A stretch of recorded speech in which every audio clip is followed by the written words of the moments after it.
चुनाव इंडिया गठबंधन और कांग्रेस पार्टी सिर्फ एक राजनीतिक दल के खिलाफ नहीं लड़ी थी। ये चुनाव हम बीजेपी एक राजनीतिक दल, हिंदुस्तान के इंस्टीट्यूशंस, हिंदुस्तान का जो पूरा गवर्नेंस का स्ट्रक्चर है, इंटेलिजेंस एजेंसीज, सीबीआई, ईडी, ये सब, आधी जुडिशरी, इन सब के खिलाफ हम लड़े थे, क्योंकि इन सब संस्थाओं को, इन सब इंस्टीट्यूशंस को नरेंद्र मोदी जी ने और अमित शाह जी ने कैप्चर करा, धमकाया, डराया। प्रेस की तो मैं बात करता रहता हूं, आपको मतलब काफी बार कहा है कि आपका भी रोल रहना चाहिए, और उस रोल को काफी लोगों ने किया, काफी लोगों ने खुल के किया, काफी लोगों ने छुप के किया, और आपके इमोशंस कहां थे हमें मालूम है। लड़ाई संविधान को बचाने की थी, कॉन्स्टिट्यूशन को बचाने की थी। और मैं आपको सच बताऊं तो मेरे माइंड में था पहले से, जब इन्होंने हमारा बैंक अकाउंट कैंसिल किया, जब चीफ मिनिस्टर्स को जेल में डाला, पार्टियां तोड़ी, मेरे माइंड में था कि हिंदुस्तान की जनता अपने संविधान के लिए एक साथ खड़ी होकर लड़ जाएगी, और यह सच साबित हुआ। मुझ में भरोसा था, और मैं हिंदुस्तान की जनता से, इंडिया गठबंधन के पार्टनर्स से, कांग्रेस पार्टी के हमारे सब नेताओं और बब्बर शेर कार्यकर्ताओं से दिल से धन्यवाद करना चाहता हूं। आपने संविधान को बचाने का पहला और सबसे बड़ा कदम ले लिया है। कांग्रेस पार्टी ने इस चुनाव में, कांग्रेस पार्टी के सब नेताओं ने 2-3 चीजें की।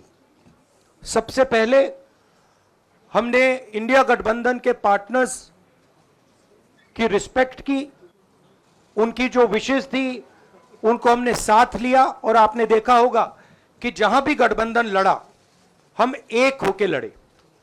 दूसरी बात, कांग्रेस पार्टी ने क्लैरिटी से हिंदुस्तान को एक नया विजन दे दिया है, pro poor vision, pro production vision Hindustan को इंडिया गठबंधन ने साफ दे दिया है। यह जो हमारा परफॉर्मेंस हुआ है, इंडिया गठबंधन का परफॉर्मेंस हुआ है, इसके पीछे कॉन्स्टिट्यूशन, जो रिजर्वेशन पर बीजेपी ने आक्रमण किया, गरीबी, अदानी जी के आपने स्टॉक्स तो देखे होंगे, देखे हैं वो स्टॉक्स उनके, तो बड़ी इंटरेस्टिंग बात है। जनता अदानी जी को मोदी जी से डायरेक्टली कोरिलेट कर रही है। मोदी जी की हार होती है, स्टॉक मार्केट कहता है भैया मोदी जी गए तो अदानी जी गए, मतलब डायरेक्ट रिलेशनशिप है, करप्शन की रिलेशनशिप है। और देश ने नरेंद्र मोदी जी को साफ कह दिया है कि हम आपको नहीं चाहते हैं। And this is the main thing that this election has said.